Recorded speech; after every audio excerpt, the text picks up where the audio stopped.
अब सबड्यूट सा बिहेवियर है। बैंक निफ्टी लगातार साथ नहीं दे रहा है, बार बार ये ऊपर जाके अटकता है। नज़रिया क्या देखें, क्या रेंज रखनी चाहिए, इस पर बातचीत करेंगे और आपके सवालों के जवाब देंगे आज मार्केट एक्सपर्ट सर्वेंद्र श्रीवास्तव। सर्वेंद्र जी नमस्कार। रेंज में कुछ बदलाव या अभी भी वही रेंज? बहुत बहुत नमस्कार नीरज जी। नहीं देखिए, जब जब जब रेंज अच्छे से चल रही है और आपका शो, आपका चैनल, हमने इसको 1 महीने पहले आइडेंटिफाई किया था जब ये 17,900 18,000 का ब्रेकआउट हुआ था, तो हमने बोला था कि अब 18,400 के दायरे दिख रहे हैं। और जब से रेंज है तो हमने इसको पकड़ के रखा है कॉन्फिडेंस से और विश्वास से कि भाई ये रेंज रहेगी। तो अभी भी देखिए, जब तक रिवॉर्ड कर रही है, अभी लास्ट शो में भी मिले तो भी यही बोला था कि भाई 18,400 higher end of the range आप बेचिए और आपको एक बढ़िया ट्रेडिंग के मौके मिल रहे हैं। 18,400 में बेचते हैं तो 18,100 18,200 नीचे में आ जाता है, तो आप वहां कमा लेते हैं। और अगर आप नीचे ले पाते हैं हिम्मत से तो ऊपर भी आपको 18,300 18,400 स्टॉक बिक जाता है, आपका निफ्टी बिक जाता है।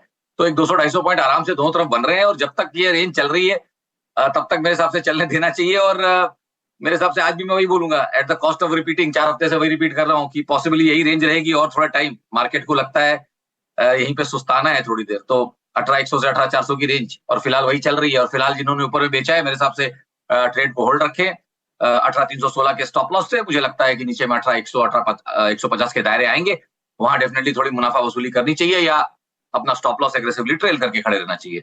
दोनों केसेस में आई थिंक मुझे लगता है कि रेंज के लोअर एंड की तरफ वापस ढलक चुका है बाजार और 1 से 2 दिन में उस तरफ के टारगेट्स आने चाहिए।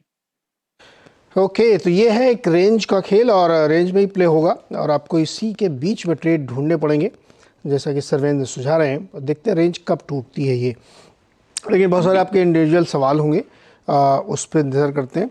अभिजीत दत्ता कोलकाता से हमारे साथ जुड़ रहे हैं। अभिजीत जी बताइए क्या सवाल है आपका?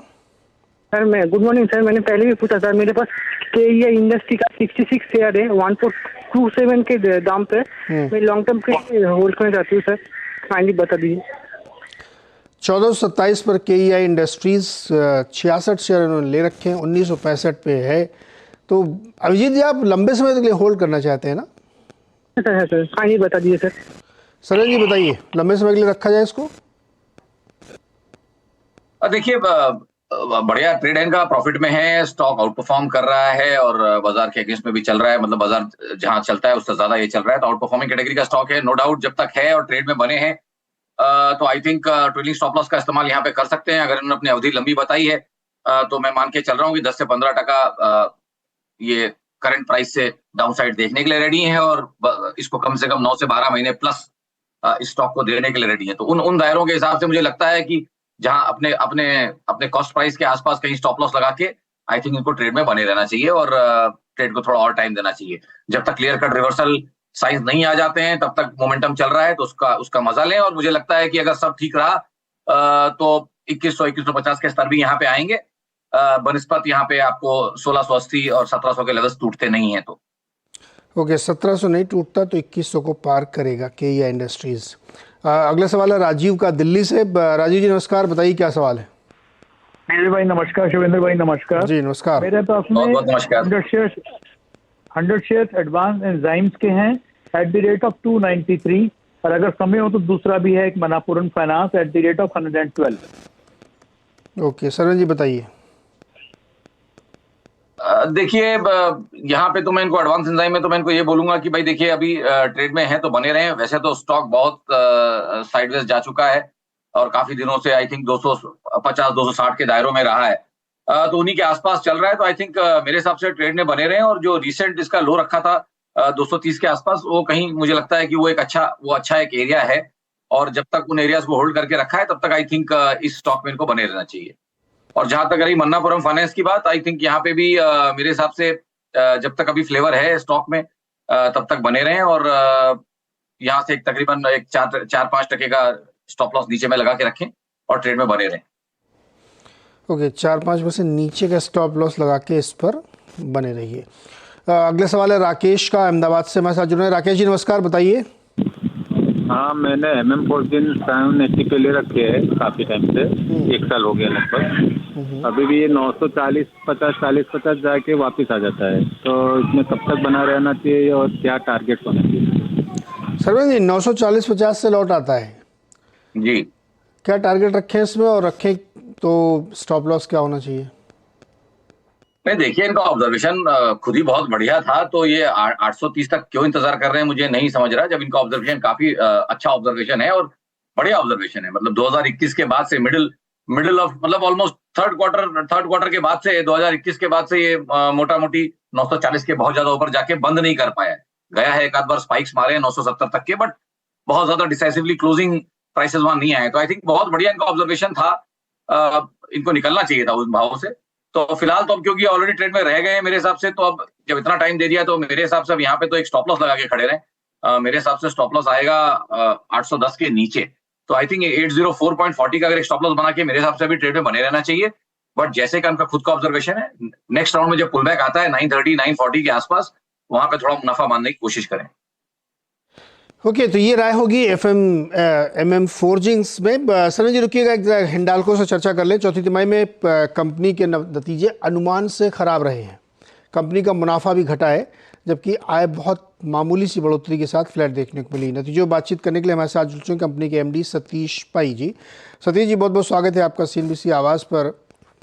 नतीजे एक्सपेक्टेड लाइन पे थोड़ा सा वीक है। कॉपर और एल्युमिनियम का चौथी तिमाही का वॉल्यूम तो अच्छा दिख रहा है, आपको लगता है कि आगे जाके सुधार होगा, कंसीडरिंग कि copper prices already multi month loss पे चल रहे हैं? हाँ, हमें इंडियन मार्केट में अगर आप देखें, बहुत एल्यूमिनियम और कॉपर का डिमांड अभी काफी स्ट्रांग है, और एब्सोल्यूट वॉल्यूम्स में देखें तो हम लोग अभी प्री कोविड लेवल से ज्यादा ऊपर चले गए हैं। एल्यूमिनियम में भी 1.1 मिलियन टन डिमांड चल रहा है पर क्वार्टर, और कॉपर का नियरली 200 KT हो गया। सो ये दोनों डिमांड के लिए हमारा जो प्रोडक्ट्स का जो सेल हो रहा है इंडिया में, इससे इंडियन मार्केट का जो मार्जिन्स है दे विल बी सस्टेन। हमारे एल्यूमिनियम में कोल का अवेलेबिलिटी, कोल का प्राइसिंग Q4 में Q3 के मुकाबले काफी कम हो गया था, इसलिए हमारे मार्जिन्स Q4 में अगर आप एल्यूमिनियम देखें $825 पर टन चल रहा था ना। अगर आप सामने देखें, मुझे लग रहा है कि Q1 Q4 के मुताबिक फ्लैट रहेगा। ओके, फ्लैट रहेगा। और चूंकि डिमांड लेड ग्रोथ की आप बात करें, मतलब वॉल्यूम जनरेट होगा, प्राइसिंग चूंकि नीचे जा रही है इंटरनेशनली भी, तो वो नॉर्मलाइज होगी, लेकिन वॉल्यूम चूंकि जनरेट होगा, इससे ग्रोथ की उम्मीद है। अच्छा, एक सवाल और है भाई साहब, चीन से डिमांड काफ़ी कम आ रही है, सप्लाई डेफिनेटली एक्सेस है, और जितना उम्मीद की जा रही थी रीओपनिंग के बाद चीन में बड़ी तेज़ी आएगी, वैसा हुआ नहीं, और प्राइसेस ऑलरेडी नीचे है। कोल के भी आप खुद ही मान रहे हैं, और कोल के काफ़ी नीचे प्राइस आ गए। एक साल में करीब 70% कोल के दाम गिर चुके हैं। ऐसे में मार्जिन कैसे आप मेंटेन करेंगे? हाँ, मोमेंटम बढ़ा रहेगा, पर आपको ये तो समझना पड़ेगा कि हमारे एल्यूमिनियम का जो मार्जिन है वो LME के ऊपर डिपेंडेंट है। अगर LME भी बढ़ते जाएगा तो मार्जिन तो एक्सपैंड होगा। अगर LME Q4 के मुताबिक सेम लेवल पे रहेगा तो margin will be same level, but हमारा कॉस्ट है दैट इज अंडर कंट्रोल, और इनपुट कॉस्ट काफी अभी मॉडरेट हो गए हैं, तो अभी margin will be dependent on the top line. Okay, अच्छा एक चीज़ और बताइए भाई साहब, कि जो नोवेलिस है, क्या उसका कैपेक्स बिल्कुल ऑन ट्रैक है, और घरेलू मार्केट के लिए क्या गाइडेंस देंगे आप? नहीं, देखिए, हम लोग ने जो मार्च में बोला था कि नोवेलिस में $3 बिलियन का कैपेक्स इन प्रोग्रेस है, और इंडिया में नियरली $1 बिलियन का कैपेक्स इन प्रोग्रेस है। ये capex projects are on track, और हम लोग ये करते रहेंगे। हमें जो और न्यू प्रोजेक्ट शुरू करना था वो हम लोग इस साल के बाद, जब नेक्स्ट मार्च में फिर एनालिस्ट प्रेजेंटेशन करेंगे, अगर LME ने पिकअप हुआ है, अगर हमारा कैश फ्लो बढ़ गया है, तो हमने जो प्रोजेक्ट्स को पॉज किया था we will bring them back on track. पर अभी जो प्रोजेक्ट्स चल रहे हैं हम लोग ऑन ट्रैक एग्जीक्यूट कर रहे हैं। ओके, कैपेक्स ऑन ट्रैक है, और आगे जाते हुए डिमांड लेड ग्रोथ की उम्मीद जता रहे हैं सतीश जी। सतीश जी, बहुत बहुत शुक्रिया जुड़ने के लिए, और ये थे हिंडाल्को के नतीजों पर चर्चा।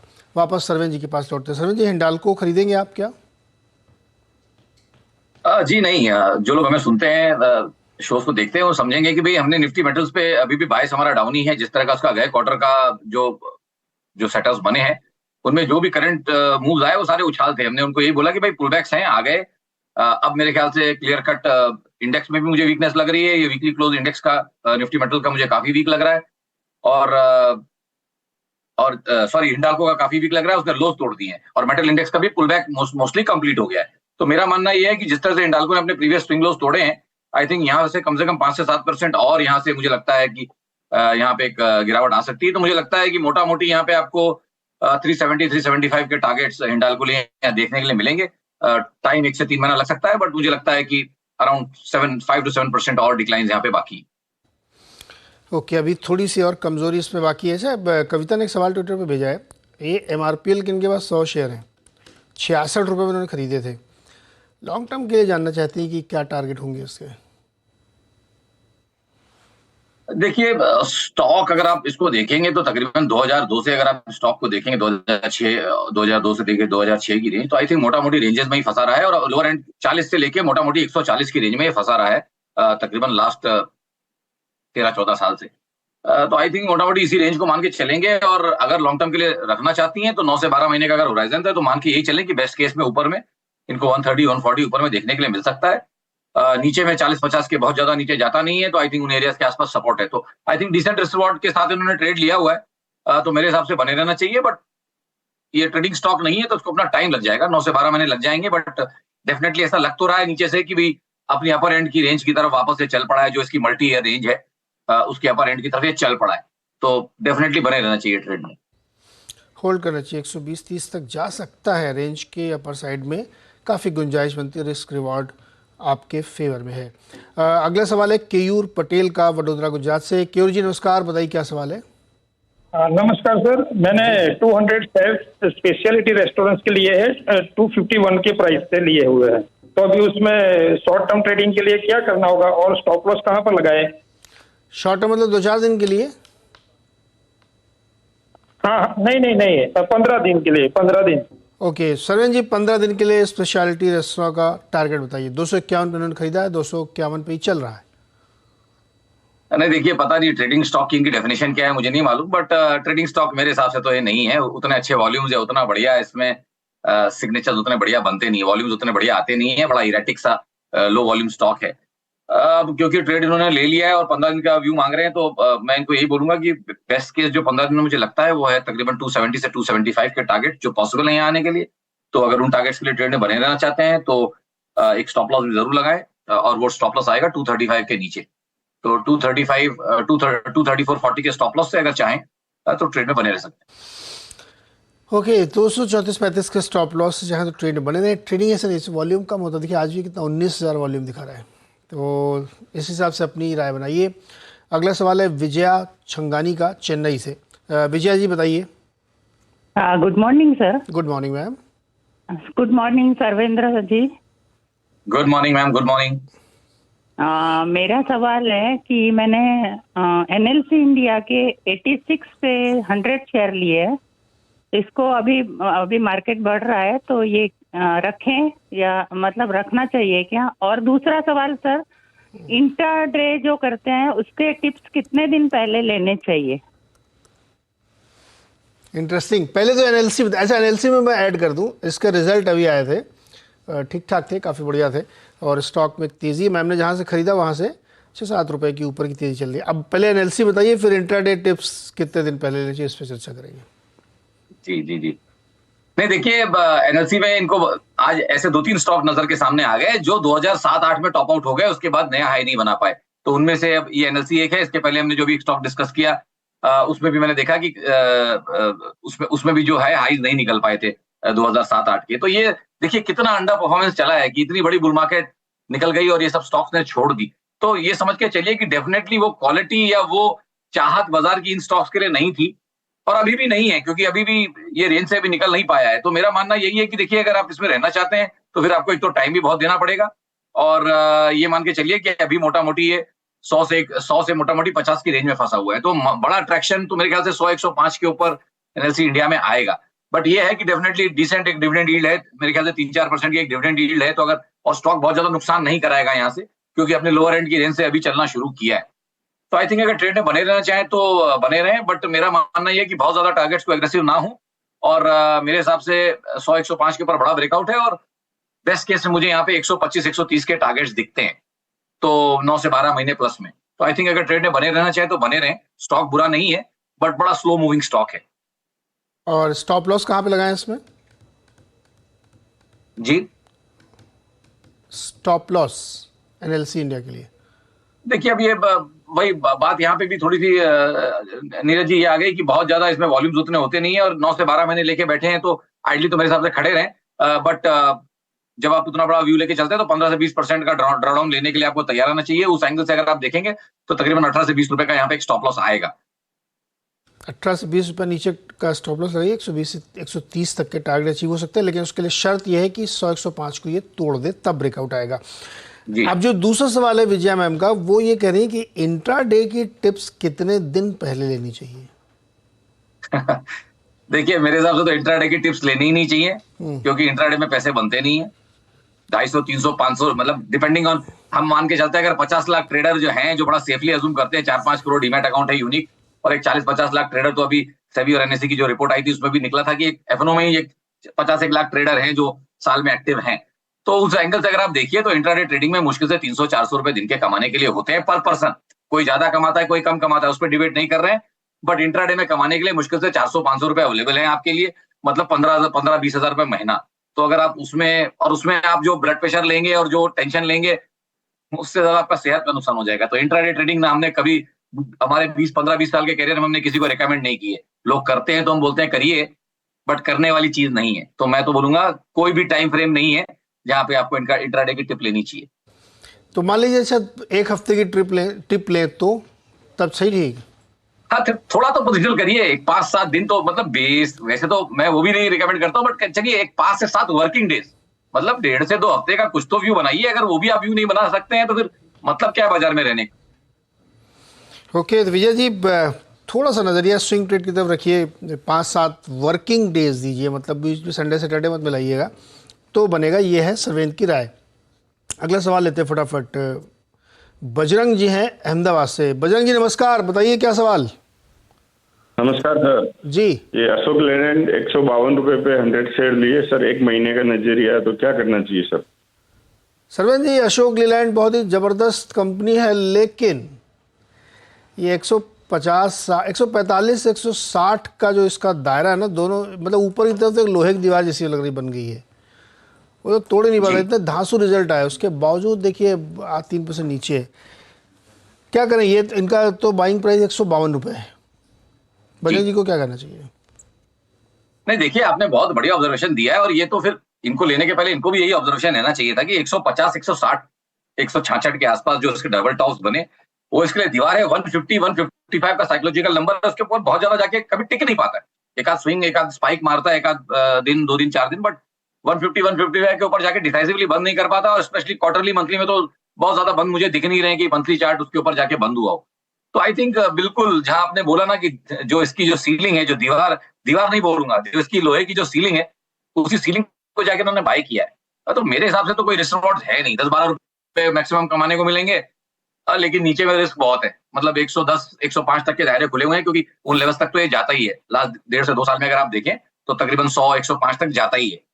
तो मेरे हिसाब से रिस्क रिवॉर्ड नहीं है। मेरा तो मानना यह है कि टाइम फ्रेम इनका ट्रेडिंग का है, नेक्स्ट 1-2-4 दिन में जो भी उछाल आए उसमें से निकल जाए।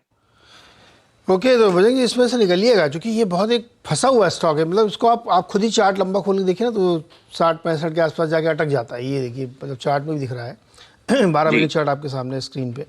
नीचे जब आइए ना 100-110 के आसपास है, तब इसमें बढ़िया ट्रेड बनता है। 100-110 पे लीजिए, 30-35, 40-50 जब आपकी दिल करे वहाँ से निकले। ये इसकी रेंज है, और जो पिछले 2-3 साल से वही रेंज चल रही है इसकी, वो रेंज टूट नहीं रही है। तो इस समय आपको ब्रेक इवन होते ही निकल जाना चाहिए, क्योंकि ये बहुत विनिंग ट्रेड आपके लिए नहीं साबित होगा, रादर नीचे की तरफ ज़्यादा जा सकता है ये। सरन जी, बहुत सारे रिजल्ट्स आए हैं और उससे जुड़े बहुत सारे लोग सवाल पूछ रहे हैं, फटाफट जवाब दीजिएगा। वरुण शुक्ला के 3 सवाल हैं। BHEL 48 पे ले रखा है, IRCTC 837 पे ले रखा है, BHEL 65 पे ले रखा है, माफ़ी, 65-66 पे, IRCTC 837 पे, और ड्रीम फोक्स 485 पे। बताइए।